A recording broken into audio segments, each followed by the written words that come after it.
Buenos días, mi nombre es Walquiria Javier Abaltodanos Torres. El día de hoy vamos a abordar el tema disfunción eréctil y ciclismo.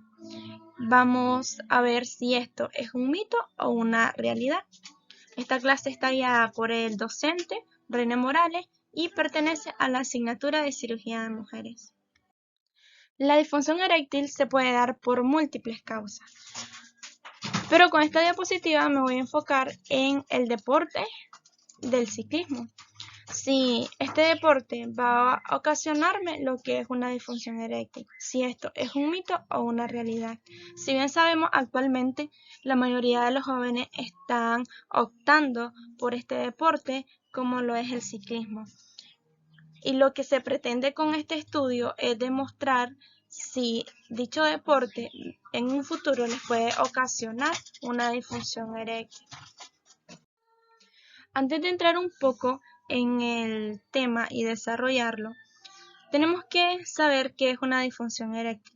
La disfunción eréctil se define como la incapacidad sostenida para conseguir o mantener una erección suficiente para mantener una relación sexual satisfactoria. ¿Cómo se da? La erección es un proceso en el que participan nervios, vasos sanguíneos, hormonas y factores psicológicos. El desencadenante puede ser un estímulo sexual visual, táctil, imaginativo, entre otros. El cerebro va a responder a este estímulo y va a enviar señales nerviosas al pene para producir una dilatación de los vasos sanguíneos con entrada de sangre a los cuerpos cavernosos. Estos van a aumentar el tamaño y van a ocasionar lo que es una rigidez, alcanzándose la erección. Al cesar el estímulo, la eyaculación se va a invertir en lo que es el proceso. Entonces se va a vaciar lo que es la sangre que anteriormente estaba en los cavernosos, por lo que el pene va a recuperar su flacidez. La disfunción eréctil no afecta el deseo sexual si los niveles de testosterona en sangre son normales. ¿A quiénes afecta? En España se calcula que unos 2,5 millones de hombres presentan algún grado de disfunción eréctil. La disfunción eréctil afecta a cerca del 50% de los hombres entre los 40 a los 70 años de edad. ¿Qué es el ciclismo? El ciclismo es un método muy popular en el que el mundo lo utiliza para medio de transporte. Se puede decir que es un deporte o un ocio. Millones de hombres lo practican diariamente. Desde el punto de vista de la salud, trae muchos beneficios que son bien conocidos por todas las personas que practican dicho. ¿Qué sucede en el exceso del ciclismo? Sabemos que todo en exceso es malo. Entonces, cuando una persona excede los niveles de kilómetros en el ciclismo, lo que va a producir son lesiones en todas las partes del cuerpo, especialmente en las rodillas, espalda, manos, cuello, hombros, el periné y la región glútea. En las mujeres que practican este deporte se puede dar en lo que es la vagina y el hombre entre el ano y el testículo. Desde el punto de vista de la función sexual masculina, la presión prolongada que ejerce el sillín de la bicicleta sobre el periné puede producir microtraumatismo en los nervios que pasan por esa zona. Hipócrates fue el primero en relacionar el trauma repetido del periné del jinete sobre el lomo del caballo con la aparición de la disfunción eréctil. Varios estudios realizados en la década de los 90 con ciclistas de larga distancia mostraron que el ciclismo produce efectos negativos sobre la función sexual. También se ha descrito una relación entre el ciclismo y la prostatitis crónica, dolor pélvico crónico y síntomas urinarios.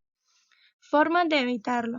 Se ha demostrado que la compresión que produce el sillín sobre las estructuras neurovasculares del pene reduce el flujo sanguíneo y la oxigenación, lo que puede resultar en disfunción eréctil. También se han utilizado múltiples estrategias para disminuir los efectos de la compresión de nervios y de los vasos sanguíneos.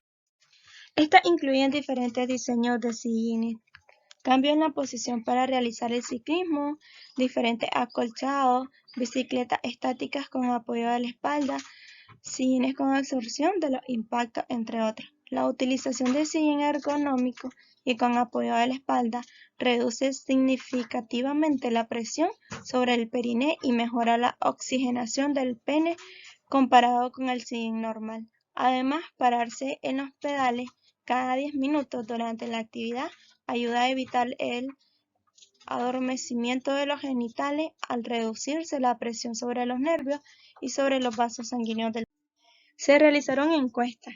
En un estudio en el que se utilizaron cuestionarios de función sexual, de síntomas urinarios y síntomas de prostatitis crónica, se dividieron los participantes en dos grupos, uno de ciclistas de alta intensidad por más de 2 años de actividades ciclistas y más de 3 veces por semana y más de 40 kilómetros de recorrido en cada sesión, y otro grupo de ciclistas de baja intensidad, todos los casos que se realizaban menos actividad. En la encuesta participaron 3,932 varones, de los cuales 1,158, que es el 30%, no eran ciclistas, 1,858, que es el 47%, fueron ciclistas de baja intensidad y 916, del 23%, fueron ciclistas de alta intensidad. Al contrario que lo observado en otros estudios, no se observaron diferencias en la función sexual entre los grupos, por lo que los autores concluyen que el ciclismo no afecta la función sexual en los hombres. Los resultados: por otro lado, los ciclistas presentaron mayor incidencia de estenosis de uretra en los no ciclistas. Tanto los ciclistas de baja y de alta intensidad mostraron mayor incidencia de adormecimiento de los genitales y dolor por sillín que los no ciclistas. No se observaron diferencias en los síntomas urinarios entre los grupos. Los individuos que realizaban más del 20% de la actividad de los ciclistas, que lo hacían de forma parada en los pedales, presentaban menor incidencia de adormecimiento de los genitales.